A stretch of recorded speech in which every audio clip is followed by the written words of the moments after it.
Hi friends, welcome to Mayuri from Jyothi channel. చాలా టేస్టీగా ఉన్నది, చాలా హెల్తీ ఫుడ్ మాట అండి ఇది. అది ఏంటో అనుకుంటున్నారా? మిర్చి వామ్ రైస్ చాలా బాగుంటుందండి. దీన్ని ఎలా తయారు చేశానో వీడియోలోకి వెళ్ళి చూద్దాం. ఓకే ఫ్రెండ్స్, ముందుగా ఒక 1/2 కేజీ పచ్చిమిరపకాయలు తీసుకున్నాను. శుభ్రంగా కడిగేసి ఎండలో ఆరబెట్టేసాను. ఈ చిన్న చిన్న ముక్కల కింద కట్ చేసేసుకుంటాను. ఇలా ముక్కల కింద కట్ చేసేసుకుంటున్నాను. మన ఇష్టం, ఏ సైజ్ అయినా కట్ చేసుకోవచ్చు. 1/2 కేజీ పచ్చిమిరపకాయలకి 150 గ్రాములు వామ్ తీసుకున్నాను. కళ్ళుప్పు, ఉప్పు నేను కొంచెం ఎక్కువే వేస్తున్నానండి, అంటే మరీ ఎక్కువ కాదు. ఇవి బాగా కలిపేసి కచ్చా పిచ్చా మిక్సీ పెట్టేస్తాను. మిక్సీ మూత కనిపించట్లా, చూసారా? ఇలా మిక్సీ పట్టేసాను. ఇలా కచ్చా పిచ్చా మిక్సీ పట్టేసుకున్నాను. ఒక గుంట గరిటెడు పెరుగు బాగా కలిపేసుకోవాలి. బాగా కలిపేసుకున్నాను. దీన్ని మూత పెట్టి 1 గంట వదిలేస్తాను. అసలు ఎంత బాగుంటుంది అంటే అండి, అసలు మీరు చేసుకు చూడండి, మీ కామెంట్స్ పెట్టండి. అప్పుడు చేసుకున్నాక హెల్త్కి చాలా మంచిదండి ఇది.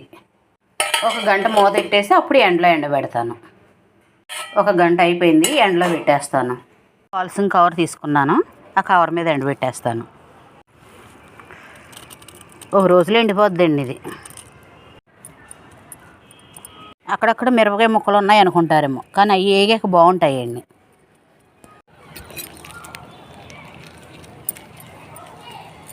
రేపు కూడా ఎండితే సరిపోద్దండి. ఓ ప్లేట్లో వేసేసుకుంటున్నాను.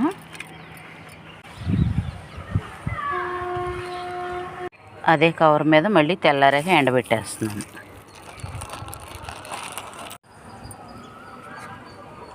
చక్క పొడి పొడిలాడుతుంది, చూసారా? ఎప్పటికప్పుడు ఫ్రెష్గా కూడా చేసుకోవచ్చు, కానీ సేమ్ పచ్చిమిరకాయలు అత్తమానం దొరకవు కదండి, కారంగా ఉన్నాయి. అందుకు నేను ఇలా ఎండబెట్టుకుంటాను. సరే ఫ్రెండ్స్, చక్కగా ఎండిపోయింది, పొడి పొడిలాడుతూ తెల్లగా వచ్చేసింది. ఎప్పటికప్పుడు మనం వేయించుకోవచ్చు, అన్నం తాలింపులోకి బాగుంటుంది. ఇలా ప్లాస్టిక్ డబ్బాలో నేను స్టోర్ చేసేసుకున్నాను. 6 నెలలైనా ఉంటుంది, అసలు పాడవడం అంటూ ఏమీ ఉండదు. ఎండలో మట్టికి బాగా ఎండాలి. స్టవ్ వెలిగించేసుకున్నాను. జస్ట్ 1 గరిటె ఆయిల్, 1 కప్పు రైస్కి. కప్పు అంటే కప్పు, అది ఇంకొంచెం ఉంటుంది. మనం తినే ఘాటుని బట్టి తీసుకోవాలి. నేనైతే 1 స్పూన్ తీసుకుంటున్నాను.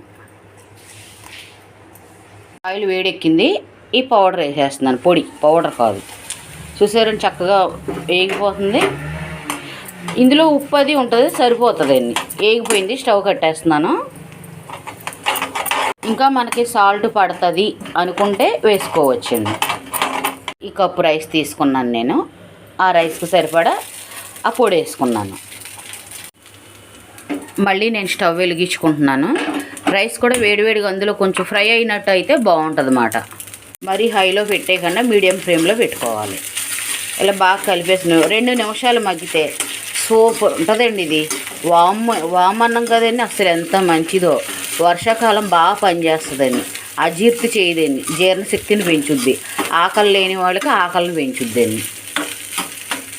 ఒక 5 నిమిషాలు ఇలా మగ్గనిచ్చానండి. అంటే రైస్ వేడివేడిగా ఉంటే పిల్లలు ఇష్టపడతారన్నమాట. అసలు మీరు కూడా ఇలా ట్రై చేసి చూడండి, సూపర్ ఉంటుంది. హెల్త్కి కూడా చాలా మంచిది. టేస్ట్గా ఉంటుంది అన్నమాట అండి. అసలు కరివేపాకు కట్ట ఏమి అక్కర్లేదండి. అంతేనండి, మిర్చి వామ్ రైస్ రెడీ. ఈ రెసిపీ కానీ మీకు నచ్చుంటే లైక్ చేయండి, సబ్స్క్రైబ్ చేయండి, మీ ఫ్రెండ్స్కి షేర్ చేయండి. By to your Mayuri.